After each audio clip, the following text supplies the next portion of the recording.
तो ये जो लाइन आपने ड्रॉ की है, यहाँ से आप इसका स्ट्रोक बढ़ा सकते हैं। ये देखिए, ये स्ट्रोक होता है, ये फिल नहीं होता। फिल और स्ट्रोक में क्या फर्क है वो हम आगे जाके किसी मौके पे पढ़ेंगे। इसके अलावा आप यहाँ पर देखें तो यहाँ इसकी प्रोफाइल्स होती हैं, यानी ये लाइन आपको किस तरह से चाहिए। इस तरह से चाहिए तो ये देखें, इस तरह से लाइन होगी, दरमियान से मोटी होगी और किनारों से पतली सी होगी। और या फिर आपको इस तरह से चाहिए, जिस तरह आपको चाहिए आप यहाँ से इसको ले सकते हैं। ठीक है, तो लाइन की ये प्रोफाइल है। इसके अलावा यहाँ पर भी कुछ है, और ये असल में ब्रशेज हैं, जिसको हम इंशाल्लाह अपने मौके पर तफसील से पढ़ेंगे। ठीक है, तो ये ब्रशेज भी हैं यहाँ पे। ओके, तो इस तरीके से आप लाइन ले सकते हैं। इसके अलावा अगर आपको किसी खास साइज का लाइन चाहिए हो,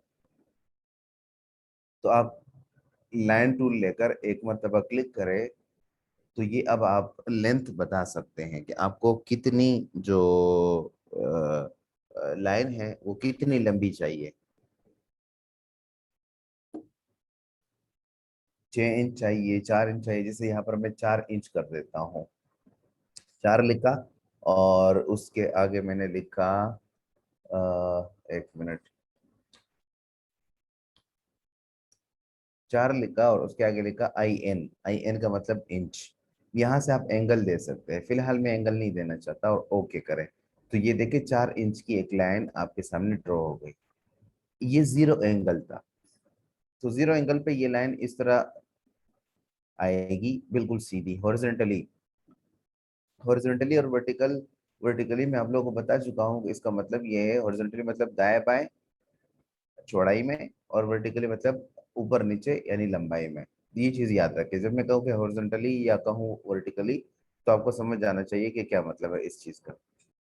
अब मैं क्लिक करता हूँ और इस दफा मैं इसका एंगल चेंज कर देता हूँ। 50 एंगल, जिस तरह ये आपको एंगल नजर आना ये, तो आपका जो आपकी जो लाइन है वो भी इस तरह नजर आएगी। ओके कर देता हूँ, ये देखे, अब यहाँ पर आपकी जो लाइन है वो इस तरह नजर आ रही है, जिस तरह आपने वहां पे ड्रॉ की थी। ये रही आपकी लाइन ड्रॉ।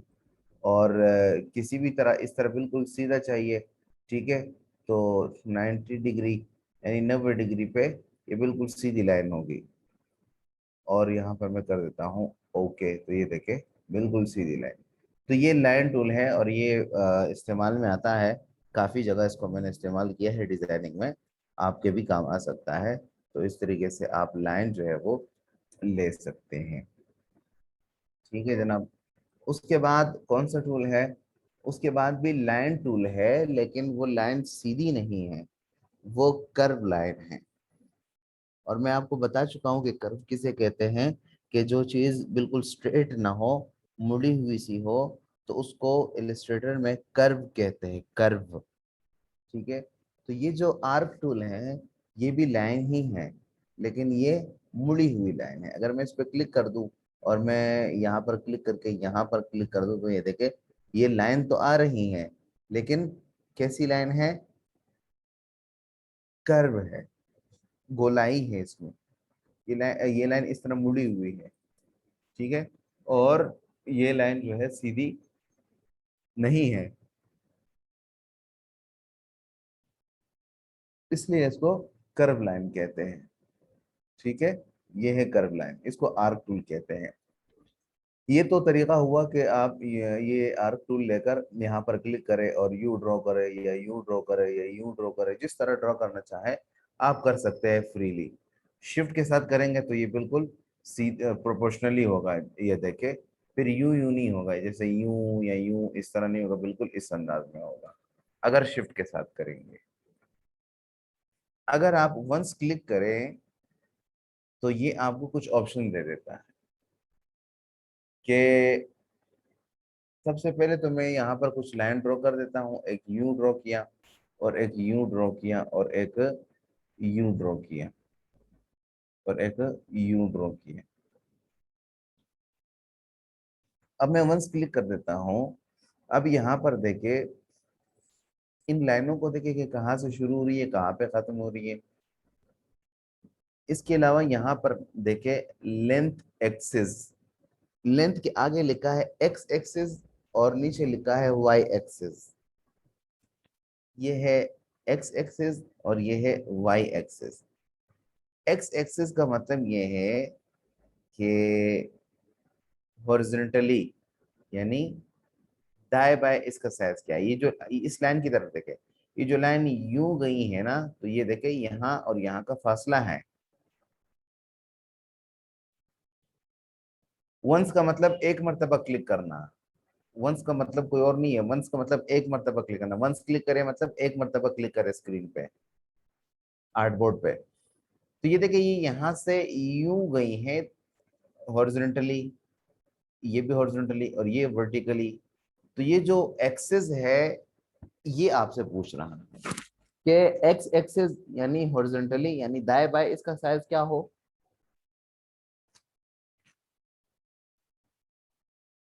और वर्टिकली यानी वाई एक्सिस पे इसका साइज क्या हो, लेंथ का मतलब कि कितनी लंबाई हो इसकी। तो वो यहां से आप तय कर सकते हैं और यहां से भी आप ले सकते हैं। इसके अलावा इधर देखें तो यहाँ पर आप गौर करें, मैंने ये चार लाइनें इसलिए ली। ये देखिए एक मैंने यहाँ से शुरू की यानी नीचे और दाएं तरफ, और ये नीचे बाएं तरफ, और ये ऊपर दाएं तरफ, और ये ऊपर बाएं तरफ। तो यहाँ पर आप इसको दे सकते हैं डायरेक्शन कि किस डायरेक्शन में या किस सिमत में आपका जो आर्क रूल है वो होना चाहिए। अगर आप यहाँ पर कर दें तो फिर यूं आएगी नीचे की तरफ। अगर आप ये कर दें तो यूं आएगी नीचे की तरफ, ऊपर से नीचे। तो ये आप उसको रेफरेंस पॉइंट बता रहे हैं कि आपका जो आर्क रूल है वो कहाँ से शुरू होना है। ठीक है।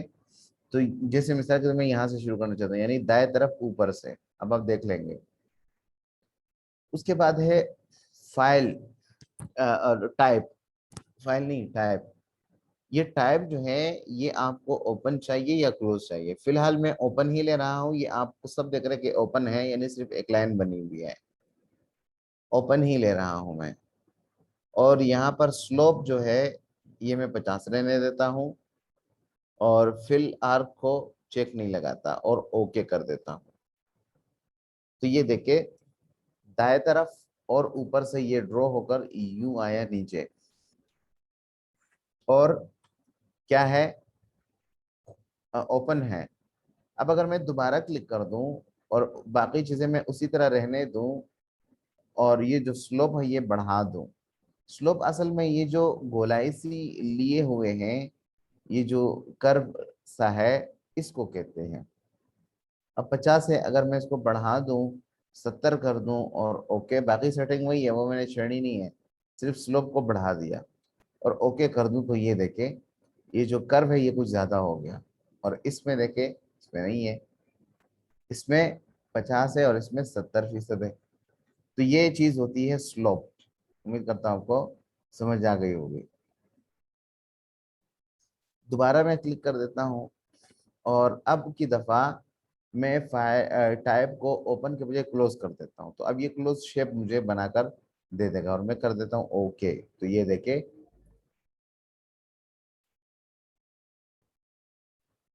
एक क्लोज शेप दे दी उसने मुझे। अब इस तरह ओपन नहीं है यानी सिर्फ लाइन नहीं है, बाकायदा शेप सी बनी हुई है ये। तो आप फाइल को क्लोज भी कर सकते हैं इस तरीके से। मैं दोबारा R2 ले लेता हूँ, यहाँ पर एक मरतबा क्लिक करता हूँ यानी वंस क्लिक करता हूँ। ये जो स्लोप हम लेने का, भले मैं स्लोप ये कर देता हूँ, ठीक है। ये स्लोप आप देख रहे होंगे, ये देखिए इसका स्लोप, ये गोलाई। अगर ये माइनस में मैं लेके जाऊं तो पता है क्या होगा। माइनस में होगा ये कि ये इस तरफ गोल हो जाएगा और अंदर की तरफ चला जाएगा। जैसे इसमें फिर राइट क्लिक, जैसे मैं क्या करता हूँ, मैं R2 ले लेता हूँ यहाँ से और यहाँ पे क्लिक कर देता हूँ।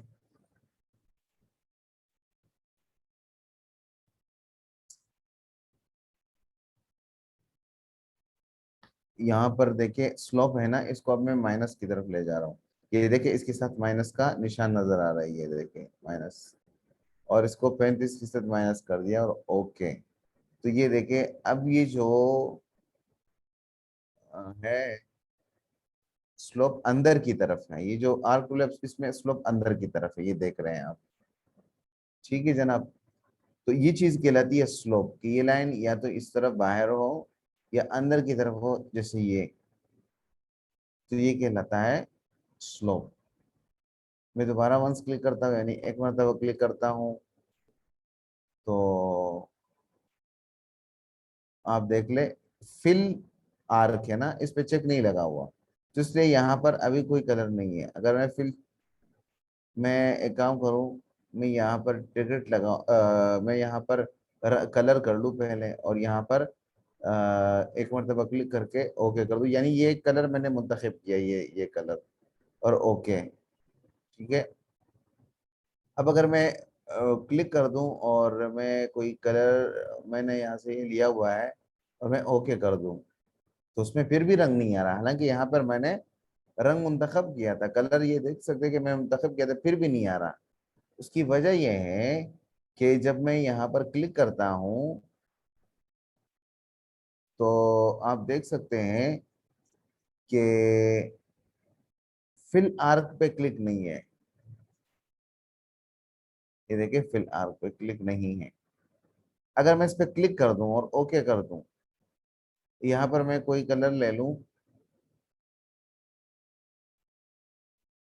और अब की बार अगर मैं क्लिक कर दूं और यहाँ से फाइल फिल आर्क है, और इसको मैं लाऊं यहाँ पर, स्लोप को लाऊं, मैं तकरीबन 60 तक ले जाता है, 55 भी ठीक है, 55 कर देता हूँ स्लोप को, और ओके। तो अब ये देखिए, अब ये क्या हो रहा है, अब ये फिल आ रहा है। अब आप जब भी स्लोप बनाएंगे तो वो फिल ही आ रहा होगा। सो आर्क टूल बनाएंगे तो ये देखिए ये फिल ही आ रहा होगा, ये देखिए। तो ये आर्क टूल जो है, उम्मीद करता हूँ ये भी आपको समझ आ गया होगा। आर्क टूल से आप बहुत सारी चीजें बना सकते हैं। जैसे आपने देखा होगा पाई चार्ट बने होते हैं ना, तो उससे आप वो बना सकते हैं। मिसाल के तौर पर मुख्तलिफ टुकड़ों में इसको तकसीम कर सकते हैं, मुख्तलिफ छोटे छोटे टुकड़े इसके करें, यानी छोटे छोटे बनाए आर्क टूल से। जैसे ये इतना बना दिया आपने, ये एक टुकड़ा हो गया, आपने देखा ना, ये इस तरह टुकड़े होते हैं। तो और यहाँ पर यूं ये कर दिया, देखो बड़ा टुकड़ा हो गया। इस तरीके से आप आर्क टूल का इस्तेमाल कर सकते हो, डिजाइनिंग में ये चीज काम आती है। मैंने बल्कि मैं ये पढ़ा देता हूँ स्पाइरल टूल। स्पाइरल टूल क्या है? स्पाइरल टूल कोई इतना खास टूल नहीं है, ये कभी कभार इस्तेमाल होता है इलस्ट्रेशन में, नॉर्मली इसका ज्यादा यूज नहीं है। ये क्या है, ये भी इसी तरह का टूल है, कोई लाइन टूल है, लेकिन जैसे ये नजर आ रहा है ना, इसी तरह है। अगर मैं यहाँ पे क्लिक करके इसको यूं ड्रॉ करूँ, तो आप देख सकते हैं कि क्या चीज ड्रॉ हो गई है। ठीक है। तो यही है स्पाइरल टूल, इसी को कहते हैं स्पाइरल टूल। ये स्पाइरल टूल है। ओके। अब आप इसको देख लें और समझ लें कि यहाँ से शुरू होकर यू घूमते हुए ये यहाँ पर आकर खत्म हो रहा है। अगर मैं यहाँ पे क्लिक कर दूं एक मरतबा, तो इसके भी कुछ ऑप्शन आएंगे। रेडियस ये बता रहे कि तकरीबन 4 इंच तक पहुंचने वाली है, और यहाँ पर देखिए इतना बड़ा है ये। अगर मैं इसकी रेडियस कम कर दूं और इसको मैं कर दूं 3, रेडियस 3 कर दूं, और डीके वही रहने देता हूँ, और लाइन सेगमेंट भी वही रहने देता हूँ, और ओके कर देता हूँ। अब आप देखिए कि छोटा हो गया। ठीक है, इस तरीके से। और मैं इस पैरेंट पे दोबारा लेता हूँ, यहाँ पर क्लिक करता हूँ। अब की दफा ये जो डीके हैं ये मैंने कम करना है, 80 है, मैं 70 कर रहा हूँ, बाकी चीजें वही है, कोई फर्क नहीं, और ओके। तो ये देखें, इसमें और उसमें आपको फर्क नजर आ रहा होगा कि इसका जो डीके है वो कम है। ठीक है। और अगर मैं यहाँ पर डीके को बढ़ा दूं 90% तक, अब देखिएगा तमाशा, ये देखिए इतना बढ़ गया है कि बिल्कुल इस चीज को गोल ही कर दिया है। तो ये चीज कहलाती है डीके। और ये आपने देख लिया कि किस तरह इसको आप बढ़ा सकते हैं। मैं स्पाइरल टूल दोबारा लेता हूँ। लाइन सेगमेंट, ये जो लाइन यू गई है ना, तो ये कितने सेगमेंट होने चाहिए? 10 है। अगर मैं यहाँ पर कर दूं 5 या 4 और ओके, तो ये देखे 1 2 3 4 और 5, ये एंकर पॉइंट आप देख रहे हैं इसमें, तो इससे इस तरफ इशारा है कि आपको कितने लाइन सेगमेंट चाहिए। ये देखे ना, यहां से लेकर यहां तक ये एक लाइन है, यहाँ इस एंकर पॉइंट से लेकर इस एंकर पॉइंट तक दूसरी लाइन, इस एंकर पॉइंट से इस एंकर पॉइंट तक तीसरी लाइन, और यहाँ से यहाँ तक चौथी लाइन। तो ये असल में ये चीज है कि ये जो लाइन सेगमेंट है ना, ये कितना हो। तो इसको अगर आप बढ़ाना चाहे तो आप बढ़ा भी सकते हैं, 23 करना चाहे तो 23 कर ले और ओके कर ले, तो ये देखे लाइनें ज्यादा हो गई है। तो ये स्पाइरल टूल इस तरह की चीजों के काम आता है। या आपने अगर इन्फोग्राफिक्स में इसको इस्तेमाल करना है तो किसी चीज की कनेक्ट करने के काम आता है, जो हम इंशाल्लाह इन्फोग्राफिक्स के मौके पर समझेंगे और समझने की कोशिश करेंगे। तो ये है आपका स्पाइरल टूल। उम्मीद करता हूँ समझ आ गया होगा। अगर आप इस पर क्लिक कर देना, अब तक ये है। अब अगर मैं इस पे क्लिक कर दूं और यहाँ पर इसको 10 करके ओके कर देता हूँ, अब देखिए इस तरफ किसी और तरफ शुरू हो गया। ये देखिए, ये यूं आ रहा है और यूं नीचे से ऊपर आ रहा है, ये नीचे से यूं जाके ऊपर से नीचे आ रहा है। ये देखिए इस तरीके से। तो बस ये फर्क है इन दोनों में, जो यहाँ पर ये दो ऑप्शन है ना, इसका ये मतलब है। ये भी चीज आपको समझ आई होगी। मैं आगे के टूल भी पढ़ाना चाहता था बहुत मजे से, लेकिन मेरा सर जो है वो फट रहा है और दर्द बहुत ज्यादा हो रहा है। तो मेरे ख्याल में आज की क्लास यही तक काफी थी। नागाना हुआ, क्लास कुछ ना कुछ हो गई है। तो उम्मीद करता हूँ कि आप लोग इस क्लास को समझने की कोशिश करेंगे। क्लास के हवाले से अगर आपको कोई सवाल हो तो आप पूछ सकते हैं, फिर हम छुट्टी कर लेते हैं।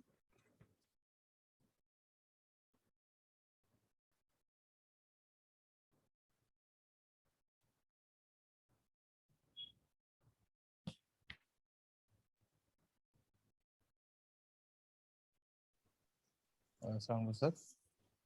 वालेकुम अस्सलाम। अच्छा सर, ये मैंने पूछना था कि अब जिस तरह ये हम लाइन सेगमेंट या कोई भी चीज ड्रॉ करते हैं, ठीक है, हम्म। तो हम्म। उसकी वो कॉपी ले लेता है। मतलब लेट सपोज अगर आप एक लाइन ड्रॉ करते हैं, स्ट्रेट लाइन ड्रॉ करते हैं, ठीक है, अब आप चाह रहे हैं कि आप किसी भी डायरेक्शन में उस लाइन को ड्रॉ करें, तो वो उसकी कॉपी को सेलेक्ट करता है, वो उसी को क्यों नहीं ड्रॉ करता? मतलब ये आप कैसे करते हैं कि ये कॉपी कॉपी हो जाती है? देखिए, जिस तरह अब ये आपने स्पाइरल ट्यूब बनाया है, ठीक है, हम्म। अब आप इसकी अगर लेट सपोज डायरेक्शन चेंज करना चाह रहे हैं इसी की, तो वो हमें इसकी कॉपी लेके देता है, इसी की डायरेक्शन क्यों चेंज करता? हम्म। ये मैं पूछना चाह रहा हूँ। पूछे। मुझे समझ नहीं, नहीं आई ना, आपकी आवाज कट गई थी बीच में। हाँ, वो मैं कह रहा था कि अब जिस तरह ये स्पाइरल टूल आपने बनाया है, ठीक है, हाँ अब हाँ। जी आप जी। ये चाह अब आप ये चाह रहे हैं कि ये जो स्पाइरल टूल जो लेफ्ट पे बना हुआ है आप उसको राइट पे बनाएं, ठीक है, तो अब उसकी वो हमें फिर कॉपी आपकी राइट। आवाज कट गई है। अब आपको मेरी हेलो। आवाज आ रही है? हेलो। अब आवाज आ रही है सर? हेलो। हेलो, आवाज आ रही है? एक मिनट। मेरा तो इंटरनेट का इशू नहीं है, शायद आपका इशू है। आपकी आवाज बिल्कुल बंद अ, हो गई। अब सर आवाज आ रही है मेरी? किसी और को इनकी आवाज आ रही है या मुझे मसला है सिर्फ?